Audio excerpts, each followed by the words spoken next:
over the U.S. Midwest.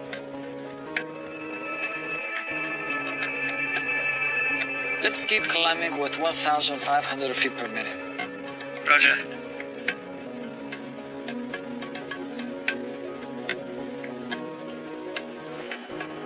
On board are 7 executives from a Florida-based property management company. Sorry. They've chartered the luxury jet from ExecuFlight, a private carrier based in Fort Lauderdale.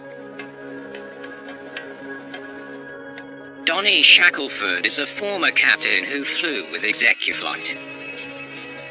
ExecuFlight caters to the people of South Florida for business purposes, but also to entrepreneurs, athletes, and even entertainers. 17,000 feet. Roger. 17,000 feet. Leveling off.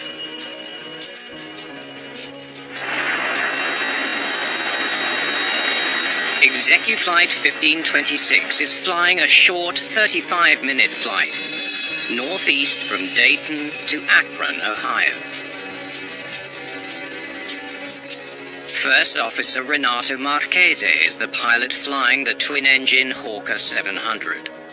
He's logged more than 4,000 hours flying various private jets. Captain Oscar Chavez is originally from Colombia and has logged over 6,000 hours flying private jets and cargo planes.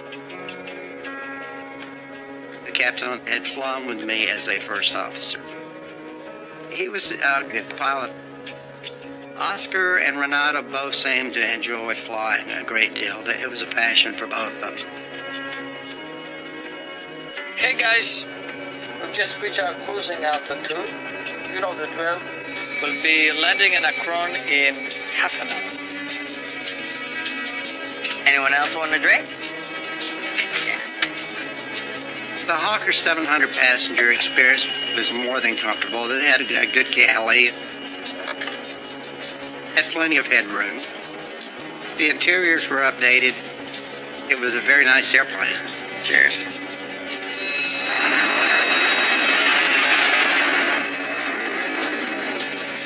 Zipline 1526, descend to 13,000.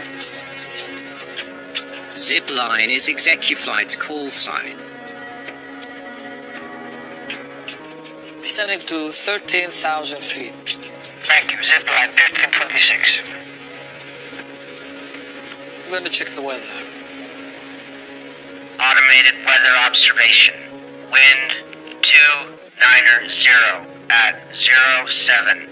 Overcast 1,800. Temperature 0 Celsius. All right. We have overcast weather. The crew prepares for possible bad weather in Akron. Okay, let's see. Akron. Right. Heading 249. Flight 1526 continues its descent. Akron Airport is less than 20 minutes away. I'm gonna go check to see where we're at.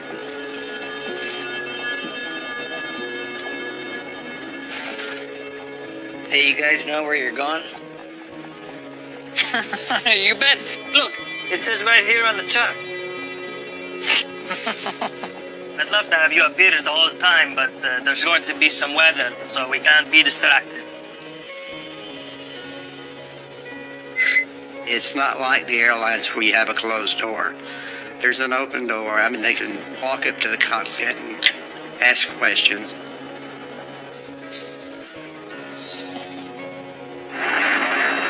As Flight 1526 descends to 9,000 feet, Akron visibility 1.5 mist. Sky condition overcast 600 broken.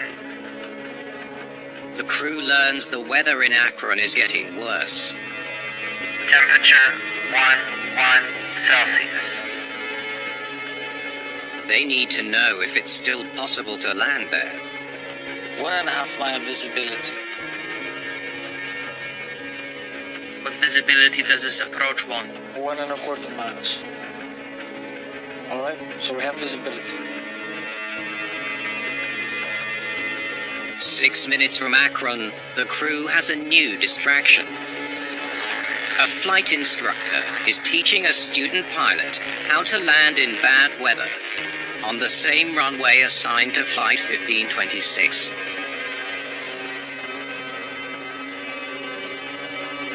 Zipline 1526. We do have another aircraft that's inbound to the airport that is slower than you. Fly heading 360, reduce speed 170, descend and maintain 3000. The crew is asked to alter their course, delay their descent, and maintain their altitude at 3,000 feet. Speed is 170 and 360. Zipline 1526.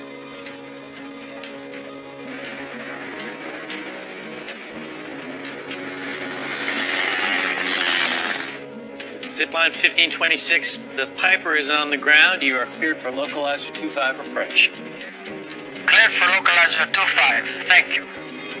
Zipline 1526.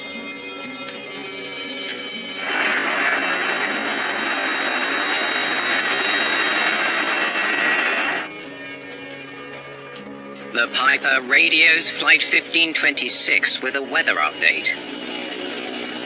Hey guys, we just landed on the localizer and broke out right at minimums. Appreciate it. They said we broke out right at minimums, which means you're at the minimum visibility necessary for the approach. Flight 1526 is now 4 miles from the runway as it starts its final approach. Can you check if I've got everything? Ignition. Everything is all set. Stand by.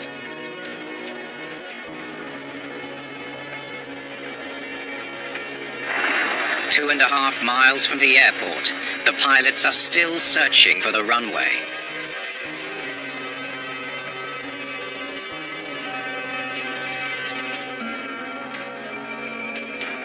Finally, the plane breaks through the clouds. Ground. Keep going.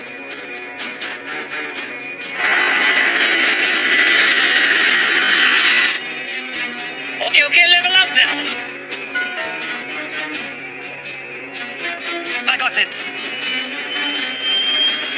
Up.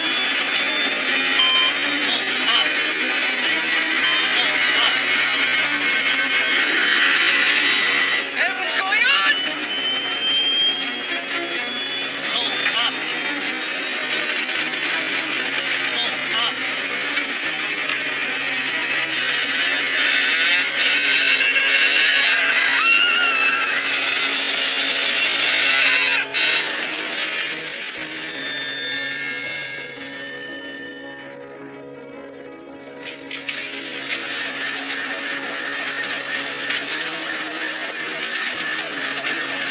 We have a plane into a house. Heavy fire. We have a lot of wires down.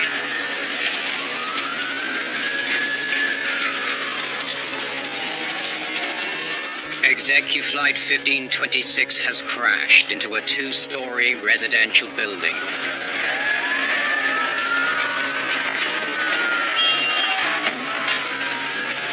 Everyone on board is dead. The NTSB must now determine what caused this fatal accident.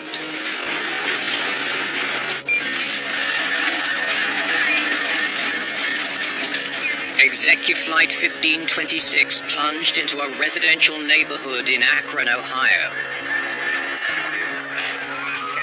Incredibly, none of the residents were home during the crash. But the neighborhood is on edge. You just don't think a plane would drop in a residential area like this. This is crazy.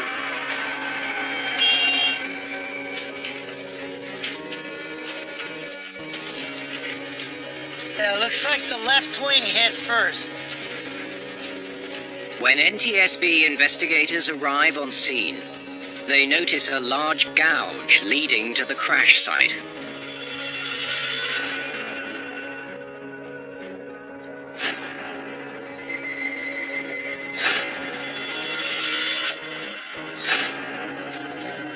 One of the first things I noticed as I was walking up was a large gouge in the front yard in front of one of the townhomes.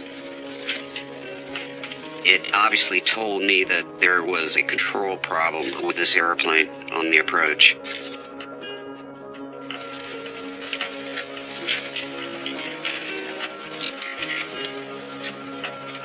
Flaps at 45.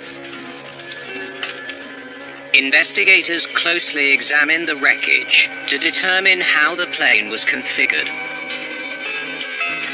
One of the things that we did learn very early on was that flaps were at a 45 degree or full configuration for this landing.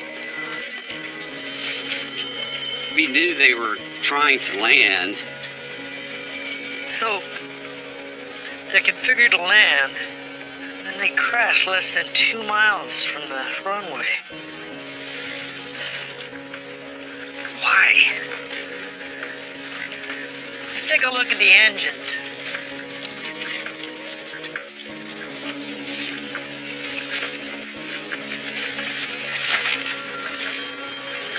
Did the engines fail as the plane approached the airport? It's in pretty bad shape. One of the things that we were looking for with the engines at the accident site was that they were operating. We really wanted to see if there was dirt, concrete bits, that type of thing, inside the engine. It's like a building insulation. Soil. Those gave us indications that at impact these things were producing power. The NTSB is no further ahead in solving the mystery of Flight 1526. A team is dispatched to air traffic control, hoping the controller can provide some insight. No mayday call. Nothing unusual. Well, they were delayed by a Piper that was ahead of them. I instructed them to change heading, reduce speed, and maintain 3,000 until cleared, which I did at 14:49:22 when they were 5 miles out. Zipline 1526, the Piper is on the ground. You are cleared for localized 25 approach. The Piper didn't affect their landing. The Piper was on the ground when the business jet was still about 5 miles from the airport. Ample distance for a safe landing.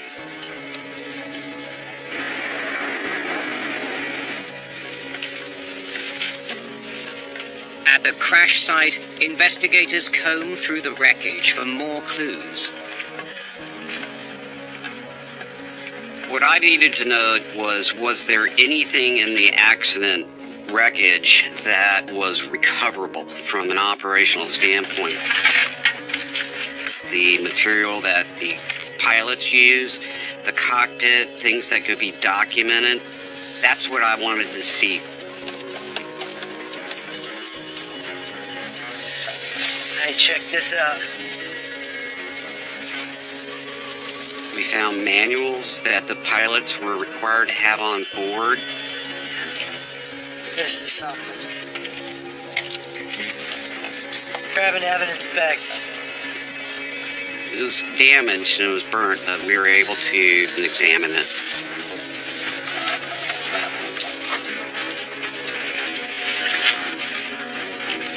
Investigators then make their most significant discoveries so far.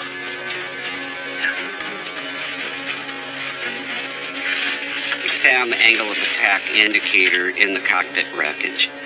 That's important because at a certain angle of attack, the wing will stall.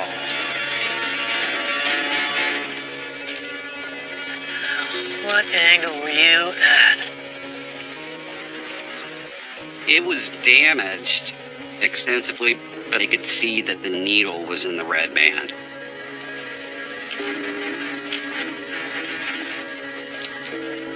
And the angle of attack indicates it's in the red. You're stalled. In other words, this wing was no longer flying. It's as simple as that. Investigators determined that the plane stalled as it approached the airport. Now they must understand why.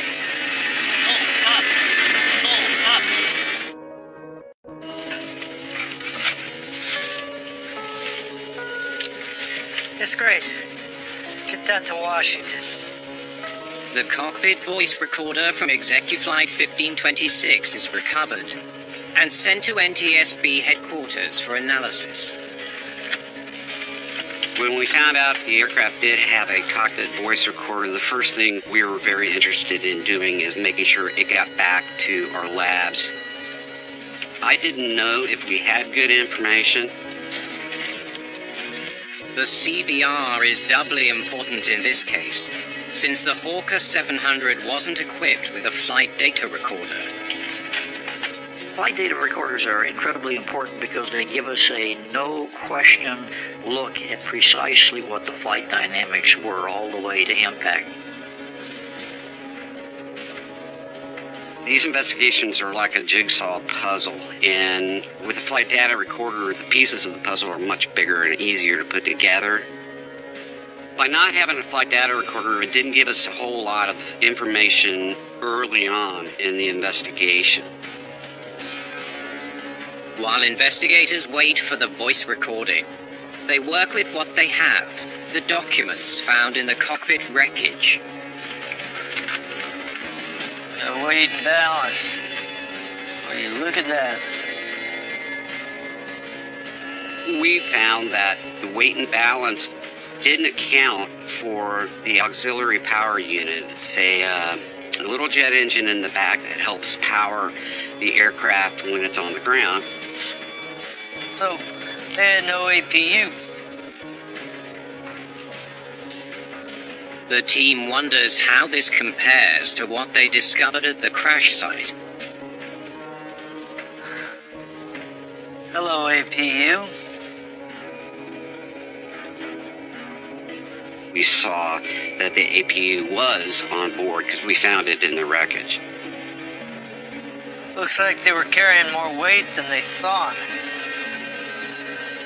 Investigators believe they found an error in the plane's documented weight and balance.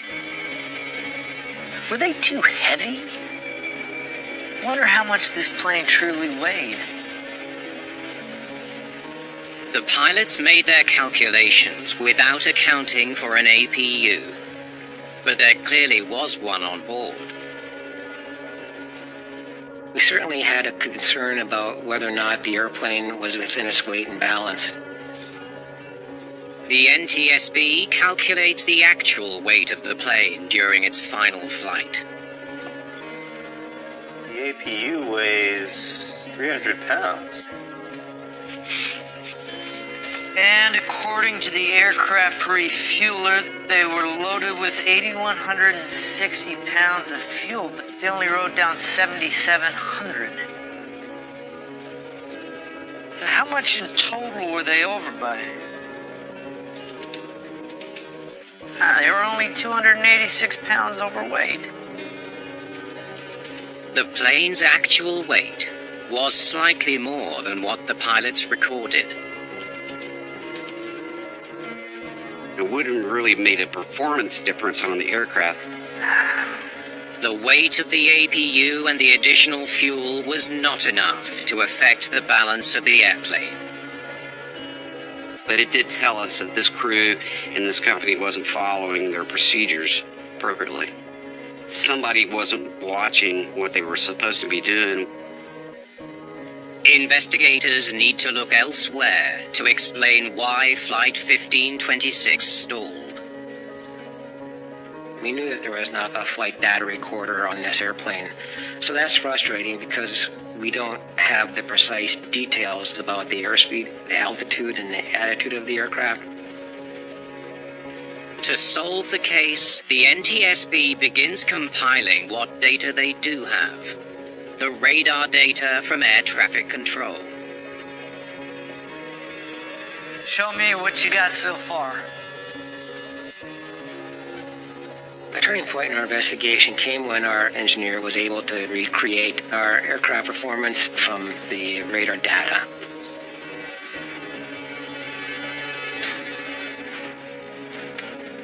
Okay. They're 150 knots, 4 minutes before the crash.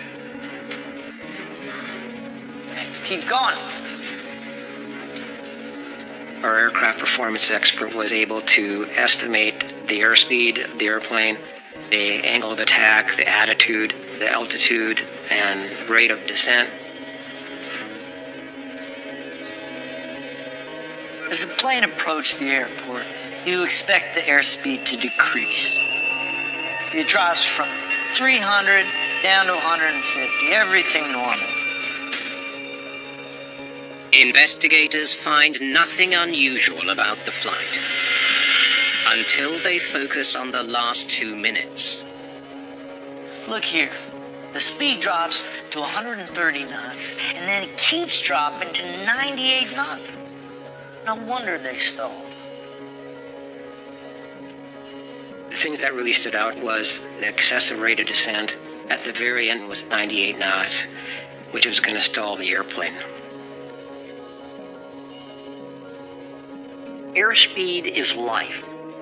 This is one of the most important points in flying any airplane, but especially a jet. Maybe they were trying to stay clear of the Piper. Doubt it. The controller told them the runway was clear 3 minutes before it stalled. The airspeed data leaves investigators with more questions. Let's look at the altitude data. The team reviews the plane's descent profile for the period leading up to the crash. The early part of the descent looks pretty normal.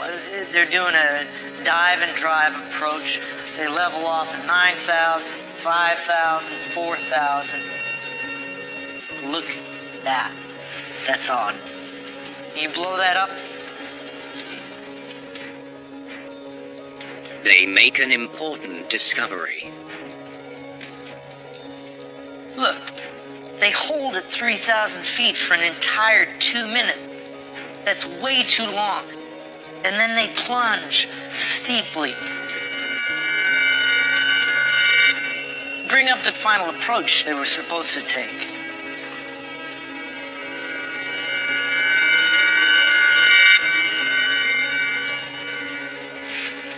It's not even close. On normal approaches, the glide path allows the airplane to descend on a general 3-degree path all the way down to the runway. It looks like they started their final approach too late. And then have to race to catch up.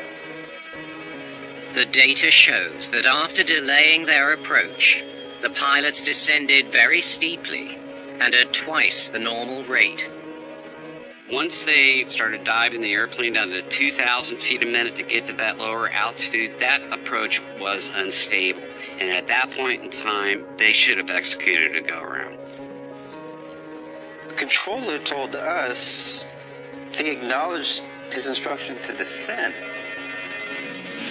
Zipline 1526, the Piper is on the ground. You are cleared for localizer 25 approach. Cleared for localizer 25. Thank you. They're cleared to descend, and then they wait full 2 minutes. Why? We really wondered, what is the situation in the cockpit at that time?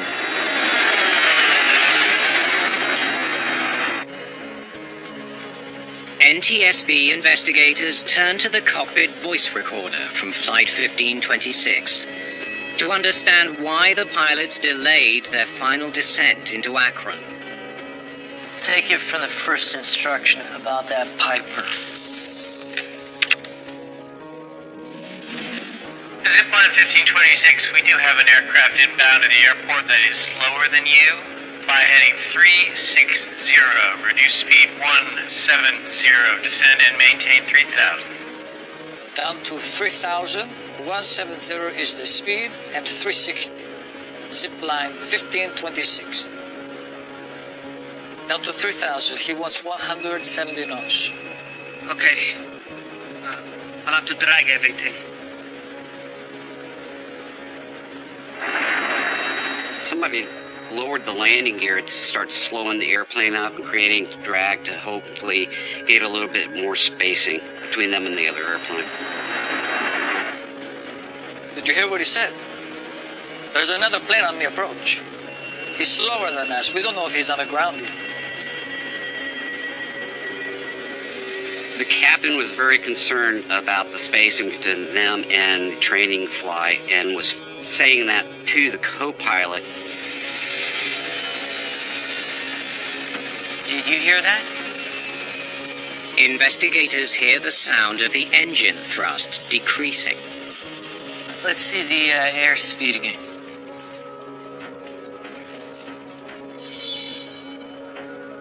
The airspeed drops from 170 down to 140. That is way slower than he needs to be going.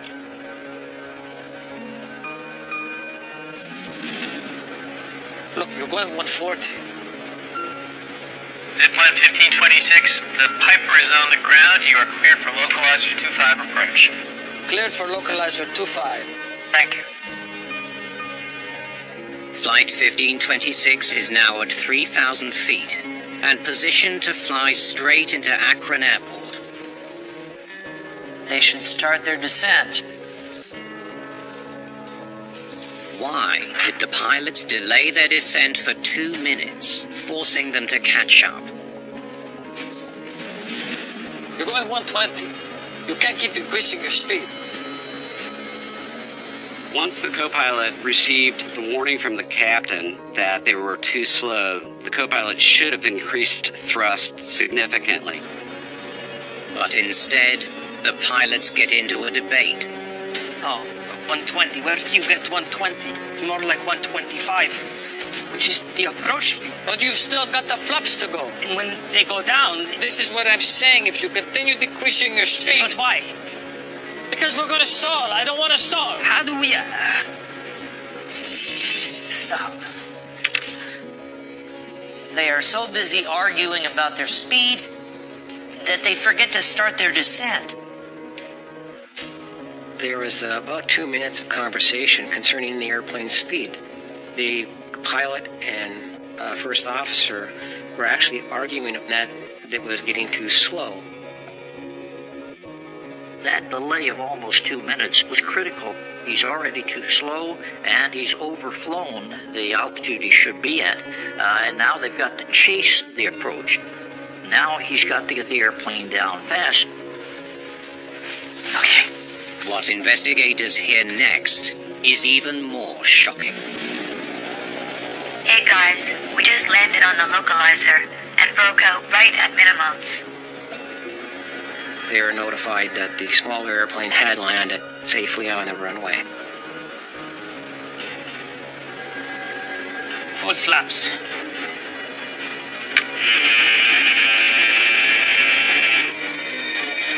Stop. Full flaps at that speed? What was he thinking? Bring up the altitude graph again.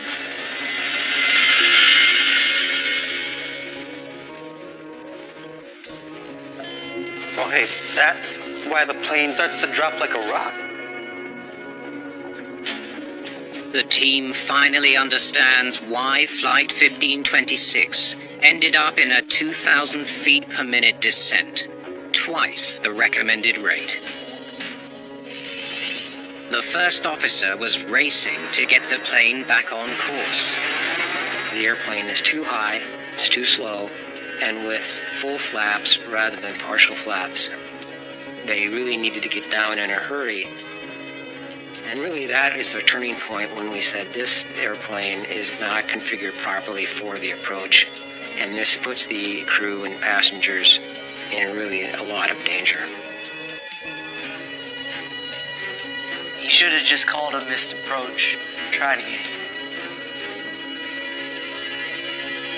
Investigators now need to understand why the pilots continued their dangerous descent. When we look at the errors that the pilots made, we really had to wonder, what was their background? NTSB investigator Safia Silva examines the pilots' personnel records to see if they explain their behavior on the day of the accident. The first officer had more than 4,000 hours of flight time. He was the pilot in command for 3,200 hours, and he passed all his courses. Health? Yeah, just turned 50. No sign of drug or alcohol in his system. But take a look at this. Looks like he pulled an all-nighter 2 nights before the accident. Could he have been fatigued? For the first officer, what we found was he did not have the rest several days earlier that the regulations required. Let's see what the airline has to say. So we wanted to take a look and see if a chronic fatigue problem may have manifested itself several days later to hopefully explain why this crew, and particularly the first officer, was making so many mistakes. Thanks for coming in. Happy to help out. Silva interviews ExecuFlight Captain Donnie Shackelford, who had flown with First Officer Marchese leading up to the crash. Tell me about your last flight with the first officer. 2 days before the accident, we flew into Fort Lauderdale.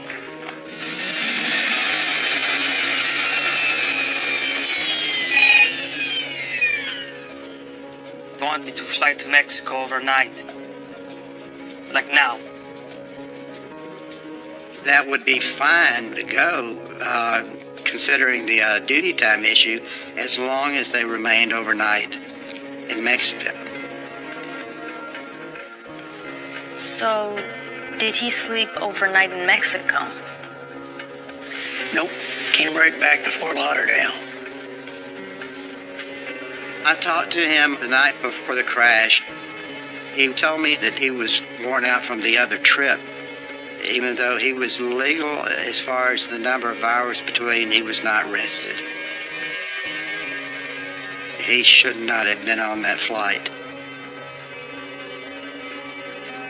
The fact that the first officer had to fly an overnight flight and not sleep when his body wanted to sleep resulted in circadian disruption.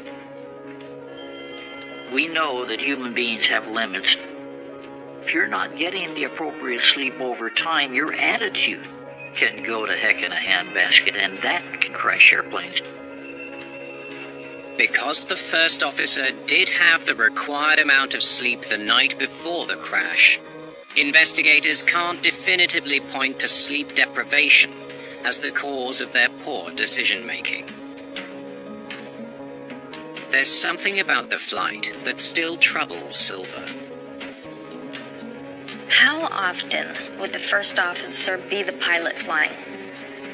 Only if there were no paying passengers. Why? Company policy.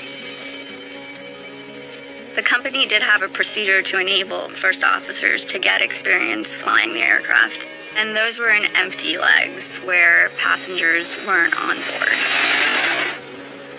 Renato should not have been flying. He should have been Oscar. Silva discovers that the captain violated standard operating procedures.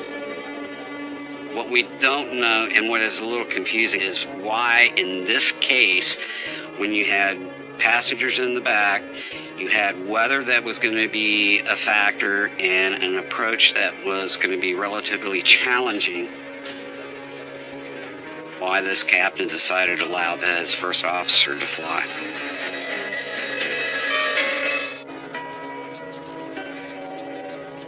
The NTSB wants to know why Captain Chavez broke company policy, allowing his first officer to fly the plane with clients on board.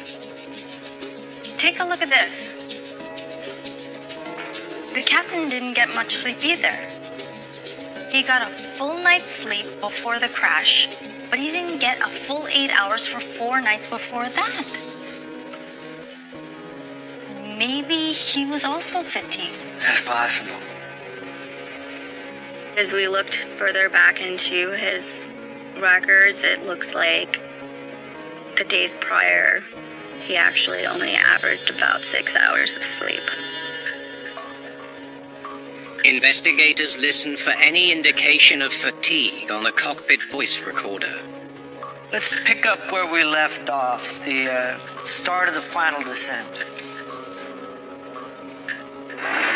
Descending from 3,000 feet, the crew begins their landing checklist. Can you check if I've got everything? Ignition? Everything is all set. Stand by. Fuel damper. Autopilot. Main air valves. He just stops in the middle of his landing checklist. It's like he's distracted.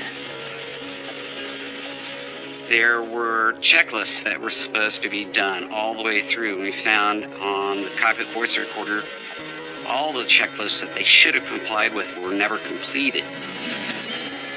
Instead of finishing the checklist, the captain's focus turns to the plane's erratic descent. You're diving. Don't dive. 2,000 feet per minute. Buddy. Yeah. 2,000 feet per minute. Don't go 2,000 feet per minute. You with me there? The co-pilot was being coached so much by this captain that at this point, this is the very serious portion of the approach. We're going to go down into weather that's very low and very significant. The captain should have taken control.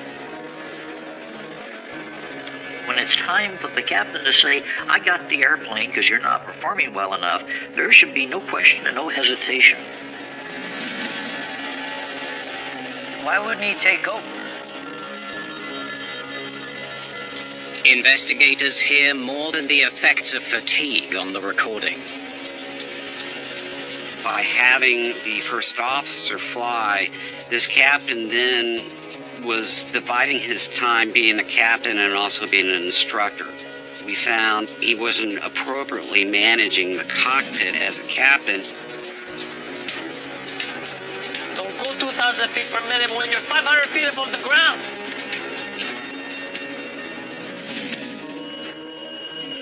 Bring up the altitude graph again.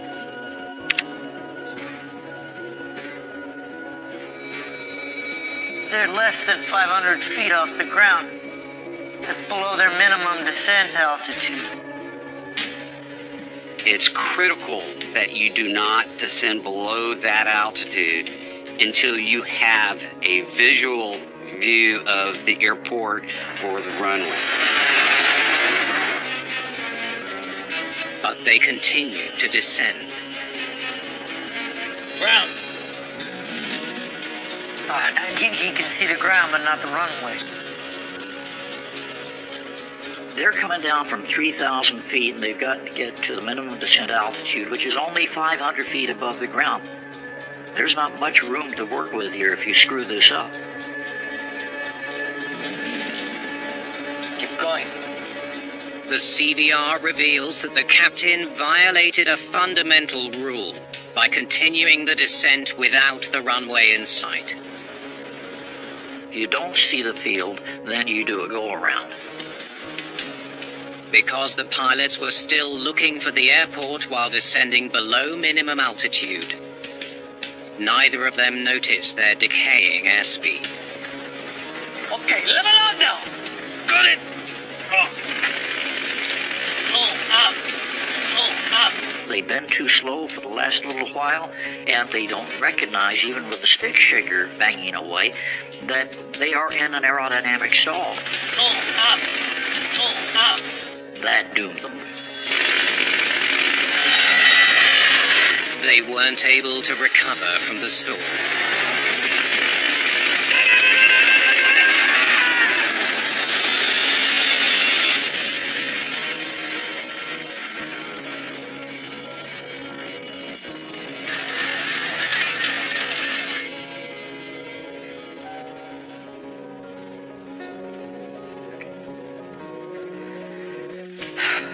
This perfect storm of their own making. Investigators find enough evidence on the voice recording to conclude that fatigue was likely one component of the crew's poor decision-making. We found that the captain's behavior could have been attributed to fatigue.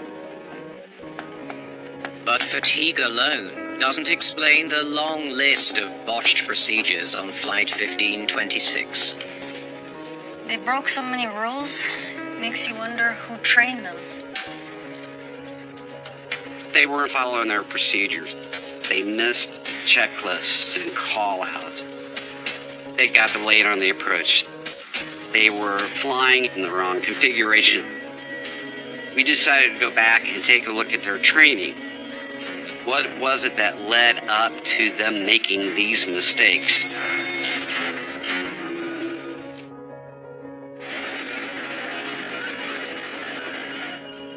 The NTSB orders up the employment and training records of the crew of Flight 1526 for the last 5 years. You're not gonna believe this. They are shocked by what they find. The captain's termination notice says that he was fired from his last job. Investigators learned that the captain was dismissed because he failed to show up for training. Get this. The first officer was terminated because his performance was below standard. The first officer was let go because he struggled during flight training. Both these guys had training issues and were fired because of them. And ExecuFlight knew about it. The captain's prior employment was suspect in terms of why was he dismissed. The first officer's hiring in this particular case smacks of just warm body hiring, having somebody with a 98-degree temperature put in the right seat and say we've got a co-pilot because he's licensed. So, why did ExecuFlight hire these guys? We start to wonder, did the company know about these deficiencies? If they did they address them? Okay, thanks again. Bye. I just got off the phone with the president. He said he knew about their history, but hired them anyway. The president of ExecuFlight stated that he had hired the captain because of his extensive experience in the Hawker aircraft, as well as flights that he had personally taken with the captain prior to his employment. The first officer was hired based on a recommendation from another pilot, as well as one flight that he had taken with him personally. He said they didn't contact their previous employers. It is very, very important in hiring a pilot to do what the law says, do what the regulations say, contact the previous employers, and have an opportunity to know if this individual has some bad habits that you certainly don't want in your operation. ExecuFlight did give them CRM training. Basically, cockpit resource management training is teaching pilots to work as a team and using all their available tools together so they are operating as one. But when the investigators examine the airline's CRM training program, they are underwhelmed. not much of a training manual. The regulations required ExecuFlight to have cockpit resource management training, and they did. What we found was their training was insufficient and their evaluation of the crew was not proper. This was an accident waiting to happen.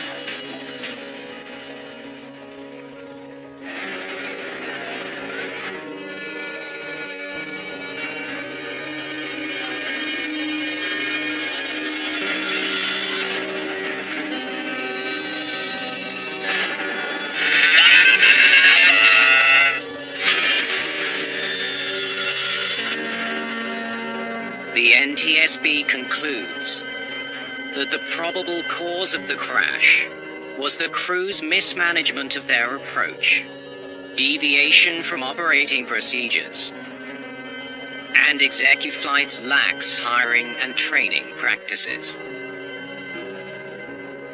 We determined that ExecuFlight did not enforce and did not make sure that the pilots were following standard operating procedures. In their report, the NTSB makes several recommendations for private operators like ExecuFlight. They include better training for pilots on non-precision approaches like the one into Accra, and the installation of flight data recorders that could also be used to monitor the progress of their flights. The NTSB recommendations really comes down to what kind of scrutiny you have on your pilots. Do you know what's going on in your cockpit? Do you know what your pilots are doing? Standard operating procedures. These are incredibly important. It's like we say airspeed is life. Well, adherence to standard operating procedures is life. And if you begin to remove that structure, you go back in time and you lose the benefit of all the lessons that we have paid so dearly for in the past by crashes.